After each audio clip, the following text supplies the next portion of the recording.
welcome everyone, and thank you for joining us. Bringing it live on the screen is Absol-Delicious, Eat Well for Better Health. Today is Thursday, January the 26th, 2023. Your health begins with you. It's in your hands. This is our new logo with Absol-Delicious, and we are featuring our subjects: nutrition, cooking, health, and wellness. Today, moderator is yours truly, Shirley Mims. Hello, everyone. I am the Community Relations and Special Projects Director for Advocates for Community Wellness. It's good to see everyone. I'm going to do an introductory here of our founder and executive director, who is Del Kane. She is also the project director of Eat Well for Better Health. Del Kane is a woman of faith, a mother, a wife of one child. Sorry, let me read this again. Del Kane is a woman of faith, a wife, and mother of one child. She has over 20 years of work experience in the health promotion industry. Del has worked in several industries during her career, all directly related to sales and marketing, management, or teaching. Del is a professional nutrition specialist, a certified plant-based nutrition movement cooking coach, a certified chronic disease health educator, and a certified cancer care ministry leader with Journey of Hope program. She trained at the Cancer Treatment Center of America. Del is also an associate minister at her home church and has served as the health and wellness ministry leader. So Advocates for Community Wellness is a faith-based holistic health promotion and nutrition education ministry without walls. We bring wellness and culinary programs to you and your community where you live, work, learn, shop, play, and worship. It is our goal to be an international health promotion and restoration of health ministry, closing the healthy disparity gap in medically underserved communities.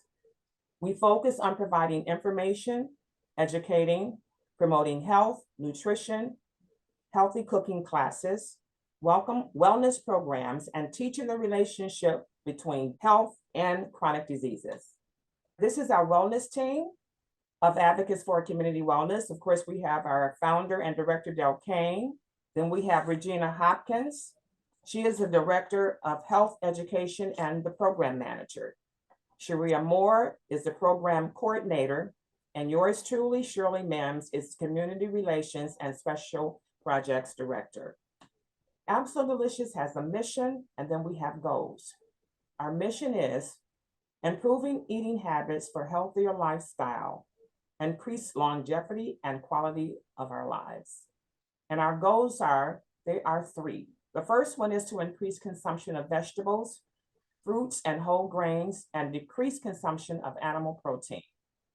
Number two, to encourage a more nutrient-rich diet plan for better health and to reduce risk factors of chronic diseases and illnesses. And number three, to obtain a healthier weight through consumption of plant-based nutrition. Our disclaimer, waiver, and consent: the programs that we're providing for you are for educational purposes only. The recipes that we bring to the screen can be modified as needed for your personal health. And then all of our Zoom sessions are recorded, and you can turn them on or off at your discretion. We always start our sessions off with a biblical reference, and I shall read that. Therefore, if anyone is in Christ, he is a new creature. The old has passed away, and behold, the new has come. That's 2 Corinthians 5:17, and that is the ES version. Thank you, everyone, for joining us, because we have an agenda, and the presenters are set in place for you today. Coming to the screen, Laura Lystrom via video will talk about get a good night's sleep. She's going to bring that to the floor. Let us know via video. And then I'm going to talk about eat more about vegetables and fruits, and then also drink more water. And then we have in line for you our culinary experience via video, Italian cuisine, which is going to be a tomato basil pasta. And this is our agenda for today and our presenters. I'm going to introduce you to Lorelei. She is first on the agenda. She is a registered dietitian with a master's degree in nutrition from the University of Illinois, Chicago. She has her own YouTube channel and she talks about nutrition there. And she also shares recipes and cooking tips from her own kitchen, attempting to provide a little humor along the way. Lorelei is also a yoga instructor and acknowledges that overall wellness is about more than just eating vegetables. And that is good. So next voice you will hear will be that of Lorelei. Hi, I'm Lorelei. I'm a registered dietitian nutritionist. And today I'm going to talk to you about getting a good night's sleep. So I am thinking of this as getting a good night's sleep, the perspective of a dietitian. So we will talk a little bit about food and nutrition related to getting a good night's sleep, but we all know we want to get a good night's sleep. So let's just talk a little bit about perhaps why is a good night's sleep important to us, other than it feels better if we get a good night's sleep, and there's nothing wrong with that. Inadequate sleep is actually associated with a fair number of chronic diseases like type 2 diabetes, heart disease, obesity, and depression. And there are some reasons why. So first of all, when we don't get enough sleep, we can actually increase our insulin resistance. Now, I've also heard that for people who have type 2 diabetes, sometimes it can be harder to get a good night's sleep. And so it kind of ends up becoming like this snowball effect, because if you're having a hard time getting a good night's sleep, then that continues to increase your insulin resistance. And insulin resistance, we know, is what happens for people who are type 2 diabetic and their cells are no longer responsive to the insulin that their body secretes when they eat. And so their cells don't get the energy. So then sometimes you're feeling more tired if you have type 2 diabetes all the time. Sometimes you don't sleep well, and then that just sort of perpetuates itself. So for people who do have type 2 diabetes, it's actually all that much more important that we do our very, very best to get a good night's sleep, because it can actually exacerbate the problem. Not getting a good night's sleep can increase blood pressure. So again, associated with things like heart disease. Another thing that I think is actually really interesting is if you are ever really, really tired, sometimes you feel like you just want to eat. And I think it's our body's natural response, like, I need energy. And so we reach for food for energy when we haven't gotten a good night's sleep. And so if we are perpetually not sleeping enough and confusing tiredness for hunger and overeating, it can start to lead to something like obesity. Of course, depression, it's not as surprising that sleep deprivation might contribute to that, because lack of sleep is going to affect our mood. It's going to affect our energy. And again, over time, it can just sort of perpetuate that cycle. So these are some of the reasons why we want to get a good night's sleep, to avoid all of the negative side effects of not doing so. How much sleep do we need? And of course, everyone doesn't need the exact same amount of sleep, but really we need to get at least 7 hours of sleep. The goal would be to get somewhere between 7 and 9 hours. For some people, 7 is plenty. Some people actually do need up to 9, so you may need to kind of listen to yourself a little bit. But you also want to avoid oversleeping. So if you're starting to notice you're sleeping like 10, 11, 12 hours a day, that actually can have some other side effects as well. So, aiming for that 7 to 9 really is the goal. Here's where we're getting a little bit into the nutrition. So we always know we want to try to eat a balanced diet, and if we're eating well, we're more likely to sleep well as well. Everything kind of goes hand in hand, but some very specific nutrients to support getting a good night's sleep include melatonin. So melatonin is actually the hormone that our body starts to generate as it gets darker. So it's sort of related to our sleep-wake cycles. But there are some foods that actually contain this. So one of them is sweet cherries, and there have definitely been studies that people who drink sweet cherry juice sometimes tend to get a better night's sleep. Melatonin is also sometimes in nuts and seeds, and you're going to see some nuts and seeds coming up in a couple of these nutrients. Tryptophan. Tryptophan is an amino acid. So amino acids are the building blocks to proteins. And I think that people always hear about the turkey on Thanksgiving. Everyone falls asleep after eating the turkey because of the tryptophan. Well, tryptophan is an amino acid. So it's actually found in most proteins, but sometimes it's that one is more prevalent in certain foods. So turkey is one of them. Also things like dairy products, so yogurt, cottage cheese, milk, have a good amount of tryptophan in them. And then things like avocados, and here are some of our nuts and seeds as well. Nuts and seeds are also a good source of magnesium, which has been shown to promote sleep. And then things that are really more traditional, maybe like herbal tea, so things like a chamomile tea, or something that's not stimulating. You wouldn't want to do a caffeinated tea, but something that's not stimulating that can actually help support sleep. It's warm, it's soothing, it's relaxing. And then the final thing I just wanted to mention, because I did find this in a number of sources, is this concept of the golden milk, which is a warm milk made with turmeric and some other spices. I believe probably the milk, because it does have the tryptophan, probably has that effect. It's a warm milk, you know, that's sort of the classic, but these spices are sort of warming spices. They're health promoting spices, turmeric, ginger. Sometimes there's a little bit of honey. But I would say if you are trying to eat something as like a snack before going to bed, I would not choose like a sugary or salty or high starch carbohydrate, but maybe look for something that's got a little protein, a little healthy fat in it, and then perhaps something that contains one of these additional nutrients, just to help you sleep and support the idea of a good night's sleep. And then probably the most important thing is just what we kind of call sleep hygiene, which is this idea of like ways in which we can help promote a good night's sleep for ourselves. So the first one would be dimming the lights. So you want to think about, you know, before you go to bed, creating in your own atmosphere a darker space. We do respond to dark and light, and if a lot of bright lights are on, we're more stimulated, we're more awake. If we can start to dim the lights late at night, it tends to calm us down and help us prepare for sleep. Avoiding screens, really for the same reason, the glare of the screen, they're very stimulating.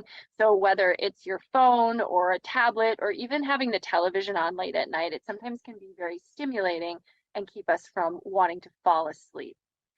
If you can set up your bedroom so that the only thing you do in there is sleep, it actually will, when you go to bed, cause that response. Like I go to bed, when I go into my bedroom, I sleep. And so your body will react to going into your bedroom in the sense that it will want to sleep. Whereas if you use your bedroom for doing work, for watching TV, for a lot of other things, you will not necessarily have that automatic response to walking into your bedroom and laying in your bed. You may start thinking about the other things that you do there, or it's sort of that natural response is built up. And then sticking to a sleep schedule. So this can be challenging, I know, if you have a variable work schedule, but really it's the same idea as having your bedroom for sleep only. When there's certain, you go to a certain place, your response is to sleep. It's the same thing when the certain time of day comes up, your body's response is to go to sleep. So if you can have a sleep schedule, I go to bed around this time, I wake up around this time, your body will start to get really used to it, and it will be much easier for you to fall asleep if you're falling asleep at the same time and trying to get up around the same time every day. Then some other things that you can try if you're starting to go into that sleep mode, but you're not quite relaxed, things like deep breathing and some light stretching. These might be things that will also allow your body to help your body to relax and kind of let go and fall asleep easily. So another couple of things I wanted to mention, nutritionally speaking, is that ideally you don't really want to be eating right before bed. If you do eat before bed, it ought to be small. And I did talk about some of the foods that can maybe support sleep at that time. But our bodies, when we eat food, our bodies need to digest food. And although we are going to be digesting food throughout the night, it's more, we don't want like that early digestion because it's a little more work, it's a little more distracting. Like if we actually have food in our stomach, it's a little more distracting and it's a little harder to sleep. And then I know some people, if they wake up in the middle of the night, they'll get up and they'll get themselves a snack. And ideally, that also isn't what we want to do. Like that will also wake you up. Plus, on the flip side of that, really, while we're sleeping, it's a great time for our body to be fasting. We're resting, we're recuperating, we're restoring. We don't want to shift our body into digestion mode that will raise insulin levels and things like that. We actually want to keep ourselves in that really quiet, long period of fasting. So fasting for most of us overnight could be somewhere between 8 and 12 hours. I know some people will fast for longer, but it's not essential that you do like this 16-hour intermittent fasting window kind of thing. But I do think that having that extended period of time overnight where you're sleeping, you're letting your body rest and you're not interrupting it with any food or food at all. If you need to get up and get water, that's fine, but you're not interrupting with anything to eat. When it does come to beverages, of course, for those of you who do get woken up by getting up and having to, run to the restroom, you may not want to drink water right before bed. And then the other side of that is caffeine. So caffeine is a good one to avoid prior to bedtime. Some people will say no later than noon. A lot of people do have caffeine in the afternoon, but caffeine takes a while to leave your system. So if you do have trouble sleeping, try to move caffeine to the early part of your day and try not to have it closer to your bedtime where it's more likely to stimulate you. So hopefully some of these ideas are helpful to you if you're looking to get a good night's sleep. And I hope you also see the value in doing so. It really is important to your health. Sleep really is one of those pillars of lifestyle that we think of as being so important for preventing chronic diseases and just feeling better overall. All right, take care. Thanks so much. Thank you, Lorelei. We appreciate that. And I learned some things there for myself, and I'm hoping that others on Zoom here today found some bits and pieces that they can pull out and make some changes. Next up is our today's meal. We're doing an Italian cuisine, which is tomato and basil pasta, the power of plant-based nutrition. So here is the recipe. We have some diced tomatoes, onions, finely chopped, olive oil, crushed basil, then we have crushed garlic. And here they have like a feta cheese and the Parmesan cheese. And I just wanted to make a note of that. Those two cheeses, you can get them in a plant-based form. The company that I found was Follow Your Heart, and they do have the plant-based feta and the Parmesan cheese. So if you'd like to go with that choice, there's always other choices. So if that's something that you would like to entertain, Follow Your Heart, that is the name of the brand. They do have that in a plant base. I just want to make a note of that to you. All right, then they have sea salt, ground black pepper to taste, and then the pasta here. Now you can choose whatever pasta you like.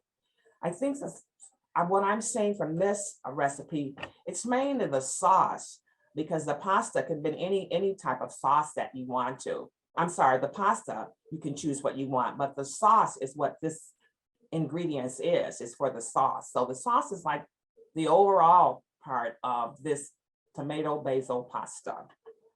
So I'm going to bring to the screen to you the chef for today, and he's going to lead us in the tomato and basil pasta, and it can be put in a bowl.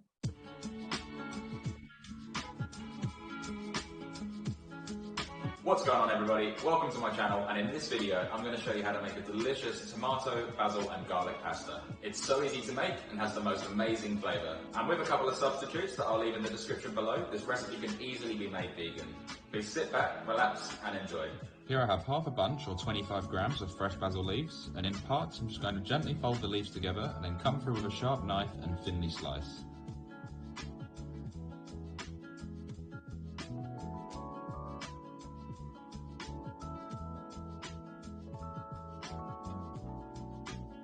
Repeat the process, or if you prefer, just roughly chop it like what I'm doing here.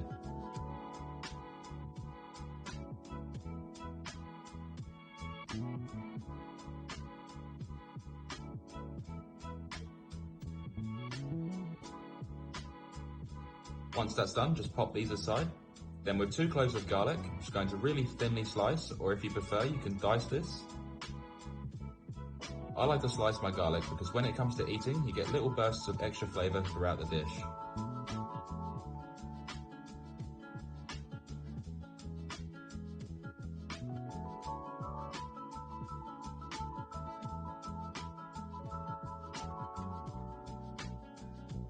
Pop this aside.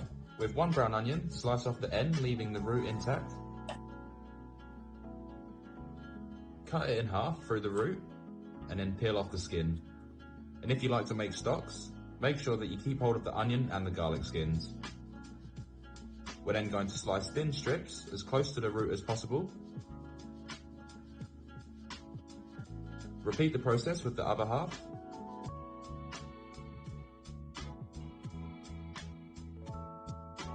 And this will create an even-sized dice on the onion. Then grip the onion like a small ball and slice across.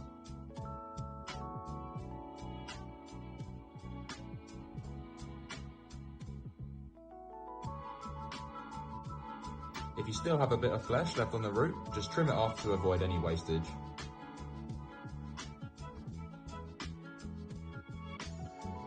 Here I have 8 gourmet tomatoes weighing together at 800 grams. With a sharp paring knife, we're just going to remove the core. Very carefully cut around the core while slowly twisting the tomato.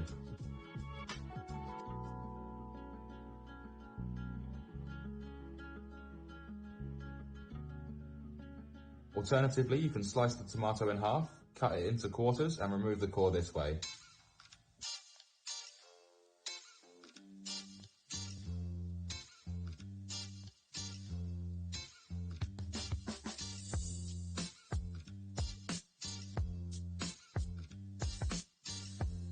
But here you can see the difference in wastage. Plus, the first method with a bit of practice is far more efficient. So once all the tomatoes have been cored, slice them into quarters and dice them into roughly 2 cm by 2 cm pieces.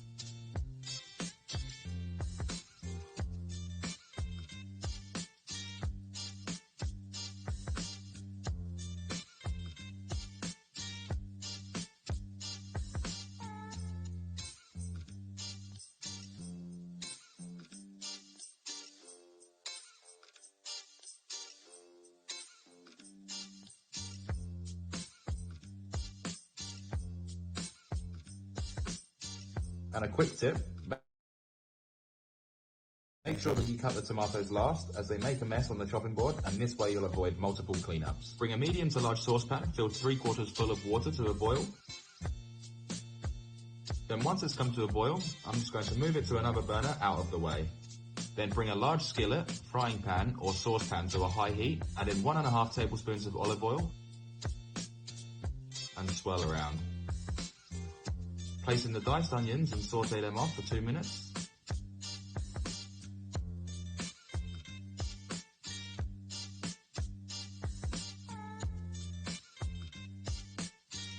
After the 2 minutes, reduce the heat to a medium and continue sauteing for 5 minutes, stirring frequently to avoid them browning too much. After the onions have been in the pan for 7 minutes, add in the sliced or diced garlic. Then we're going to cook these together for 2 minutes, stirring frequently. Add in the diced tomatoes, along with 2 tablespoons of red wine or balsamic vinegar. If you're using red wine, I'd just suggest using a cheap bottle as you're going to be cooking the alcohol out of it. Then mix all of that together. And if you feel comfortable, toss the pan to completely combine the flavours. I'm going to season this with 10 cracks of black pepper and 1 tablespoon of sea salt. And you'll find that the tomatoes will absorb a majority of the salt. And just remember, you can always add, but you can't take out. Then we're going to reduce the heat to a medium-low and cook this for 20 minutes, making sure to stir it frequently. After the sauce has been cooking for 10 minutes, I'm going to add 1 tablespoon of salt to the boiling water. This will not only season the pasta, it will also help the water maintain its heat. Add in 400 grams of spaghetti or the pasta of your choice and let it sit for 10 to 15 seconds and then twist it into the boiling water. Then we're going to cook the pasta for the required amount of time on your packaging, and the spaghetti I'm using takes 9 minutes for the perfect al dente. Then now back to the sauce. This has been cooking for 15 minutes and the tomatoes are really starting to break down and release a lot of their moisture. I'm going to add in 1 teaspoon of sea salt and 6 more cracks of black pepper. After 9 minutes, our spaghetti is perfect al dente, and this just means cooked through with a slight bite. Drain it through a colander and being careful of the steam. Then leave it to drain for a minute or 2. Then after 20 minutes, we're going to add our chopped basil to the sauce and mix all of that through.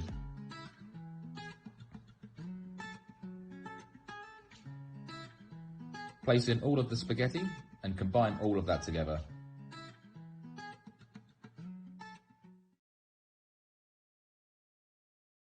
Then I'm going to serve this up, and a good little tip is to twist the pasta when you're adding it to a bowl, and this will achieve a really nice height.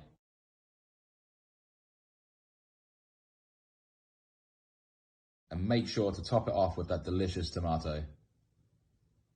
Then to top this off, I'm going to grate over some fresh Parmigiano Reggiano, which is also known as Parmesan cheese.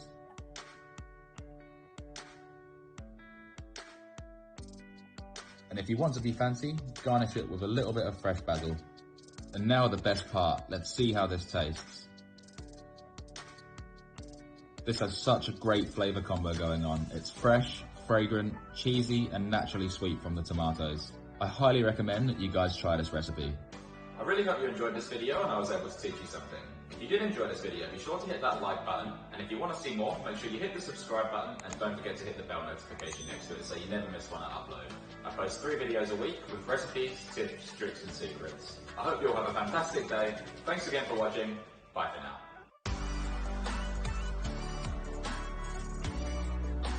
All right, that was a very simple recipe. So I'm hoping that one of us or someone on the line, even myself, I may try that. So next up on our agenda is the health time discussion. And Shirley Mims, yours truly, is going to be the presenter. You look at the 2 photos, the pictures that are on the screen. I have one that has vegetables and fruits, and then the other one, there's 2 people drinking some water. So we're going to talk about those subjects. But before we do that, I do want to make mention that for the month of January, we chose 9 things to be mindful of for 2023. And so January the 12th, we talked about the exercise regularly, maintaining a healthy body weight, stand more and avoid sitting and or being stationary. And after that, our next session, which was January the 19th, we talked about choose healthier fats, avoid sugar, and reduce sodium.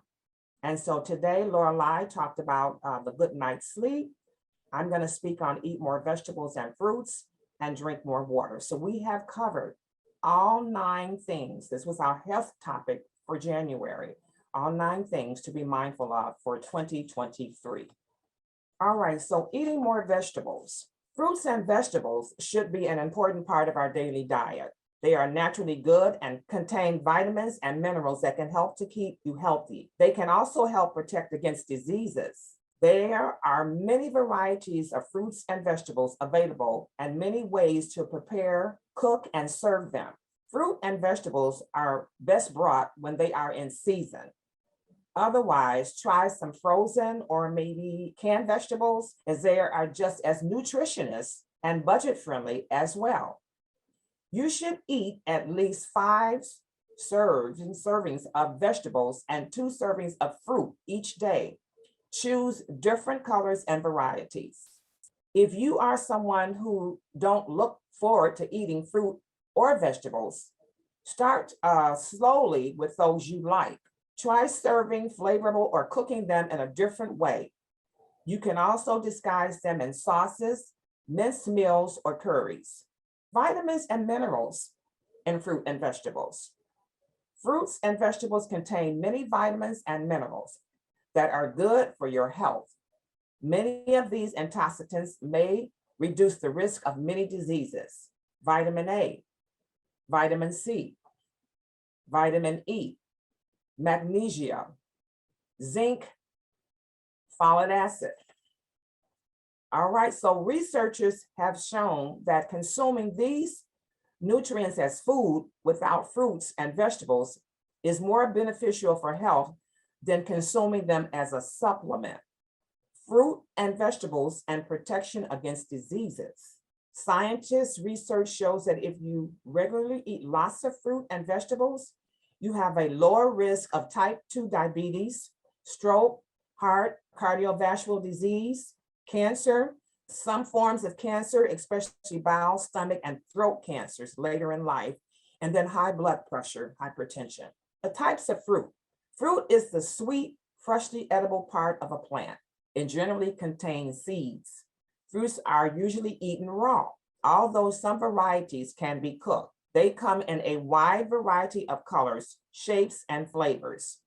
Common types of fruits that are available include apples and pears, oranges, grapefruits, mandarins, lemons, stone fruit, nectarines, apricots, peaches, plums, bananas, berries, strawberries, raspberries, blueberries, passion fruit, melons, watermelons, rock melons, honeydew melons, tomatoes, and avocados. So those are the different types of fruits. Types of vegetables.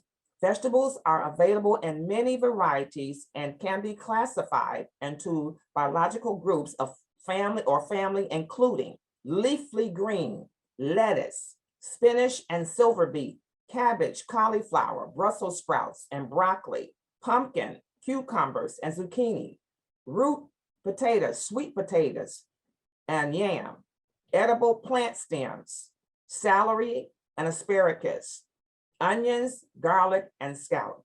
So let's try to eat more vegetables and fruits, and we will have a good outcome. All right, so finally, very quickly, we're going to talk about health is fluid. Drink more water. What are the benefits of drinking water? The most critical function of our body is to preserve and distribute water. Our heart pumps it out, and our kidneys purify it and recycle it. Each cell in our body needs a sip. Water is our body's most precious natural resource. Yet, its relationship to health is often misunderstood. So let's take a deeper dive. Blood is thicker than water. More than 90% of our blood is pure water. If we lose too much water or don't drink enough, the blood becomes more concentrated. As a result, the heart has to work harder and faster to pump the thicker blood around. In addition, dehydration causes the brain to signal a clamp down on blood flow to the arms, legs, redirecting the limited blood supply to critical organs in our core. Then the kidneys take over. When the kidneys sense dehydration, they cycle more water back into the bloodstream, leaving the urine concentrated and dark. Health risks from dehydration. Most health attacks occur between 4 a.m. and 10 a.m. It's no consequences that we tend to be most dehydrated during these hours. Dehydration in the early morning hours comes from lack of drinking, in addition to the fact that lying in bed makes our kidneys more efficient. When we stand upright, most of our blood is pulled down by gravity and collects in our legs. But while lying down, the blood drains from the legs and implies into our core, where more is available by filtering by the kidneys. That explains those nuisance trips to the bathroom. And leg cramping at night can be a sign of dehydration as well. Dehydration leads to less blood flow. In addition, dehydration makes the blood thicker and more likely to clot. It makes it thicker. No surprise that heart attacks are more common during times of dehydration. Strokes are also common and much more devastating in people who are dehydrated. So symptoms of dehydrating, in addition to the usual thirst and dry mouth, there are several symptoms that often go unnoticed. Number 1, headaches. Number 2, dizziness. Number 3, tiredness. That is that. Now here's another topic here, along with this, this piece. Conditions that encourage dehydration. Diabetes, extra blood sugar spills into the urine and drags water with it, leading to hydration. Exercise urinating is one of the hallmark symptoms of diabetes. Also, alcohol around bedtime is even more likely to make you be dehydrated. Best is to have a glass of water after that nightcap. Tips to keep yourself hydrated. There's no one size that fits all to be well hydrated. A lot depends on the climate and your activity level. The conventional wisdom of 8 glasses of water per day is probably more than most people need. Fortunately, your body has a wonderful built-in water meter. The color of your urine is a helpful dipstick. Pale yellow urine means good hydration. Dark yellow is a sign that you are likely dehydrated and you need to drink more. How much water we drink deserves as much attention as our food choices. Tap water works great, even better for our planet when you use refillable containers.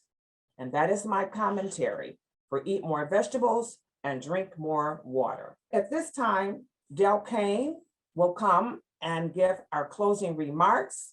Thank you, Shirley. And to our audience, you may see that I have a poor connection, so I may go offline because it's flickering. So I want to personally thank you for joining us in our January series.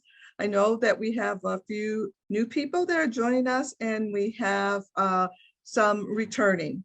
But I want to share with the audience that we did have 52 people that registered for this series. And we know that the series is filmed during, regular business hours. And so that's why we always will send you recorded copy. We do make some edits and then send them out. But one thing we've been doing is sending out the recipes and the video for how to prepare the dish. So this series was dedicated for meals in a bowl. And each week we had a different cuisine for those who are just joining us. We had a Buddha bowl, was a Mexican Buddha bowl. We had an Asian bowl, and today was an Italian bowl, and that's a meal in a bowl. This program is geared towards plant-based, where we advocate for it. I always say that many of us, we have plenty of experience and talents around adding animal protein, to our foods. So, but what we do need to focus on is adding more whole food, plant-based dishes, to our meals. And we hope that you do try some of these meals and share them with your family. And also for some of us is cooking just a little bit different as well in the preparation of how the food is prepared. So, because we want to cook more healthier as well. I do want to make just a side note on a special interest or emphasis on eat more fruits and vegetables. I recall, I'm a baby boomer, and I recall that there was a program that was called 3 a day. Eat 3 fruits and vegetables a day. And that's any combination, 2 fruits, 1 vegetables, or 2 vegetables and 1 fruit. And then later on down the road, it was 5 fruits and vegetables a day. That is the minimum. But in reality right now, in health promotion, we're saying 7 fruits and vegetables a day. And so when you start reflecting back, like, okay, so we had to eat 3, now we're up to 5, and sometimes you may even see 9. And it's because of the quality of our foods that we're eating. We don't have the high quality of food that we did earlier, me as a baby boomer. So I would say in the 50s and 60s, and even in the 70s, the quality of food is not the same. That is virtually being taken over by, corporations. And they're practicing a farming, really not allowing the fertile ground or the ground to regenerate and replenish its minerals. In fact, that's where we get our minerals from, is from the ground. But if you're constantly farming for each year or each cluster year, it's going to get weaker and weaker. And that's why now they even add vitamins and minerals to our foods. But the vitamins and minerals that they're adding, they're synthetic. They're not naturally formed. So that's just my little sidebar about fruits and vegetables and how important they are. And those vitamins and minerals that are found in these fruits and vegetables, they help to regulate things in our body. I won't do a lesson on it, But one I would say, which is common, say for example, salt, which consists of sodium chloride. And so sodium is a mineral, and most time if we're diagnosed with pre-hypertension or hypertension, the doctor is going to tell you to reduce your sodium, to reduce that mineral that's in the foods that we are consuming. And we're consuming that is not from the natural form that's in that food, but it's for what is being added in the process of creating that food, whether we're getting in a can or bag or a jar. So I just want to be mindful about that. And that leads me into the recap of our topic that Shirley had covered, especially for last week, about being mindful about how much salt we're consuming, how much fat we're consuming, and definitely how much sugar. And with my closing remark, I am going to add one little thing, and here's an educational piece about water. I would like for everyone to just Google this.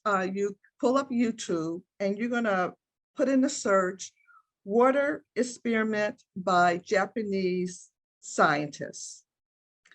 I'll repeat it again, water experiment by Japanese scientists. As we are drinking our water, and we know that our body is 60, 70, I'm not going to fight over the percentage, but it's predominantly consists of water. Have a healthy, happy thought about when you're drinking the water. And I'm not saying your teas and your sodas, your sweet teas, I'm just saying the water. Have a happy thought or word while you're drinking that. And I want you to look at this YouTube, and it talks about how words and intent affects our body. The bottom line on this experiment, they just took identical glasses of water, plain tap water, and they spoke different words into different glass of water. And then they looked at the crystals that were formed in the water, and I just gonna say you would be surprised. And so as we're carrying our thoughts, the series about mindfulness, and we're carrying our thoughts through the day, and our body consists of predominantly water. Just think of how that water is forming, the crystals of the water, the crystals of the fluid are forming in our body. And I'm going to leave it with that, with good health. We want to thank you once again for joining us, and we hope that you enjoyed the session. And so I'm going to turn it over to Shirley for our closing announcements. Thank you, Dale. All right, February is next week. It's coming around very quickly. And so February, as far as the health subject, February is Diabetes and Heart Health Awareness Month. And so we will be featuring on February the 9th, the 16th, and the 23rd. Here, same place, same time at 11 o'clock. It's free registration. And we're putting our program together now to feature on these dates. And we're hoping that you will join us, because diabetes and heart health go neck to neck. And there are a lot of people in the world that are dealing with that subject. And I think we're going to bring to the screen to you, we're going to bring things that are going to help you and think about things that you probably need to have done. So that is what we're going to do for the month of February. And those dates again are February the 9th, the 16th, and the 23rd. And that's at 11, same place, same time. You will get the information, just register with us, and please invite a friend or a family member, a church member. This information is vital to know. And this is why we're doing it for you as well as ourselves. So also, we have a new program, Well Woman Wellness, and we ask that you go onto our website and view this information. If you know someone that would benefit from this, or maybe yourself or a family member or a girlfriend, please let them know about this information. We appreciate that. Along the Journey is another program that Advocates for Community also brings to the table, and this is about breast cancer. Have you or do you know someone who has been diagnosed with breast cancer? This is also on our website, the details, the phone number. If you look at that, You'll be able to get all the details. And if you know someone, please share this information with them. And we thank you. All right, to learn more about our programs, we have the website, our email address. We have a phone number there if you'd like to leave a message, and we will get back to you. We are on social media and Instagram. And we also, as Dell said, we have an Eat Well Cooking Club for Better Health also as well. So please go into Advocates for Community Wellness and read a little bit more about what we do and about our programs, that we all can be helpful to someone. Now, before I go to the closing prayer, we are going to have an after talk. And for those of you that have some questions or would like to put something to the floor or share it with us, we will be here after the closing prayer. For those of you that have to go, we do understand, but we are having the after talk for those that would like to stay.